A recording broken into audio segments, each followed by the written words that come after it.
অভ্যাগত অতিথিবৃন্দ, বিমান বাহিনীর একজন কর্মকর্তা বাংলাদেশ বিমান বাহিনী একাডেমি থেকে মৌলিক প্রশিক্ষণ গ্রহণের মাধ্যমে সূচনা করে তার সামরিক জীবন। জাতির পিতা বঙ্গবন্ধু শেখ মুজিবুর রহমান 1975 সালে মিলিটারি একাডেমিতে প্রদত্ত তার ভাষণে বলেছিলেন, আই কোট, ইনশাল্লাহ এমন দিন আসবে এই একাডেমির নাম শুধু দক্ষিণ পূর্ব এশিয়ায় নয়, সমগ্র দুনিয়াতে সম্মান অর্জন করবে, আনকোট। জাতির পিতার এই স্বপ্ন বাস্তবায়ন করতে বিমান বাহিনী সদা সচেষ্ট। আপনারা জেনে খুশি হবেন যে বাংলাদেশ বিমান বাহিনী একাডেমি একটি সুনির্দিষ্ট প্রশিক্ষণ সূচির আলোকে অত্যাধুনিক প্রযুক্তি ব্যবহারের মাধ্যমে প্রশিক্ষণ কার্যক্রম পরিচালনা করে আসছে। আন্তর্জাতিক পরিমণ্ডলে বাংলাদেশ বিমান বাহিনী একাডেমির সুখ্যাতির ফলে বন্ধুপ্রতিম দেশসমূহের অফিসার ক্যাডেটগণ এই একাডেমি হতে প্রশিক্ষণ সম্পন্ন করেছেন। আমি দৃঢ়ভাবে বিশ্বাস করি ভবিষ্যতে আরও অধিক বিদেশি প্রশিক্ষণার্থী এখানে প্রশিক্ষণ গ্রহণ করবে এবং এই একাডেমির নাম বিশ্ব দরবারে উজ্জ্বল থেকে উজ্জ্বলতর হবে।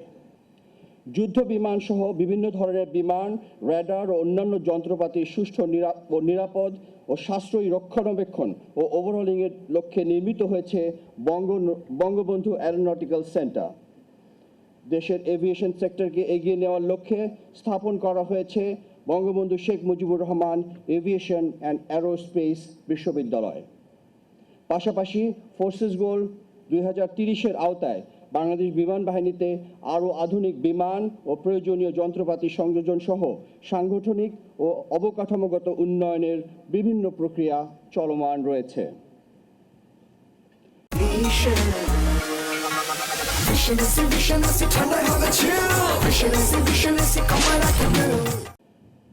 উপস্থিত সুধীমণ্ডলী, মহান মুক্তিযুদ্ধের সময় অজস্র সীমাবদ্ধতা আর পাহাড়সমূহ প্রতিকূলতা নিয়ে 1971 সালের 28শে সেপ্টেম্বর মাত্র 3টি পুরনো বিমান নিয়ে কিউরোফ্লাইট নামে গড়ে ওঠা বাংলাদেশ বিমান বাহিনীর দুঃসাহসিক 50টি মিশন সফলভাবে যুদ্ধের গতিপথ পরিবর্তন করে আমাদের কাঙ্ক্ষিত বিজয়কে করেছিল ত্বরান্বিত। বাংলাদেশ প্রতিষ্ঠার পর থেকেই বাংলাদেশ বিমান বাহিনী আকাশ প্রতিরক্ষার পবিত্র দায়িত্ব সুগভীর দেশপ্রেম এবং পেশাদারিত্বের সাথে পালন করে যাচ্ছে। 53 বছরের পথ পরিক্রমায় বাংলাদেশ বিমান বাহিনীর ব্যাপ্তি ও পরিসর যেমনি বৃদ্ধি পেয়েছে, তেমনি ব্যাপকতায় এসেছে এর সামগ্রিক কর্মকাণ্ডেও। বর্তমানে বিমান বাহিনী আধুনিক প্রশিক্ষণ প্রযুক্তি ও সরঞ্জামাদির সমন্বয়ে সক্ষমতা ও অবস্থানগত দিক থেকে অতীতের তুলনায় অনেক বেশি উন্নত ও অগ্রসর। সম্প্রতি বিমান বাহিনীর সদস্যগণ প্রথমবারের মতো বাংলাদেশের মাটিতেই নিজেরাই প্রশিক্ষণ বিমান তৈরি করতে সক্ষম হয়েছে এবং জাতির পিতার নামে যার নামকরণ করা হয়েছে বঙ্গবন্ধু বেসিক ট্রেনার। জাতির পিতার প্রগাঢ় দেশপ্রেম, সুযোগ্য নেতৃত্ব ও দূরদর্শী তা বিমান বাহিনীর প্রতিটি সদস্যর কাছে অফুরন্ত প্রেরণার উৎস।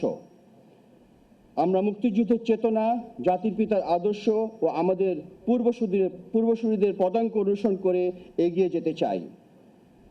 বিমান বাহিনীর মূল দায়িত্ব হচ্ছে দেশের আকাশ সীমার প্রতিরক্ষা এবং সার্বভৌমত্ব রক্ষা করা। আর এই গুরুদায়িত্ব পালনে বিমান বাহিনী জাতির পিতা কর্তৃক ঘোষিত সবার সাথে বন্ধুত্ব, কারোর সাথে বৈরত নয়, এই মূল মন্ত্র অনুসরণ করে সর্বোচ্চ পেশাদারিত্বের সাথে দায়িত্ব পালন করে যাচ্ছে।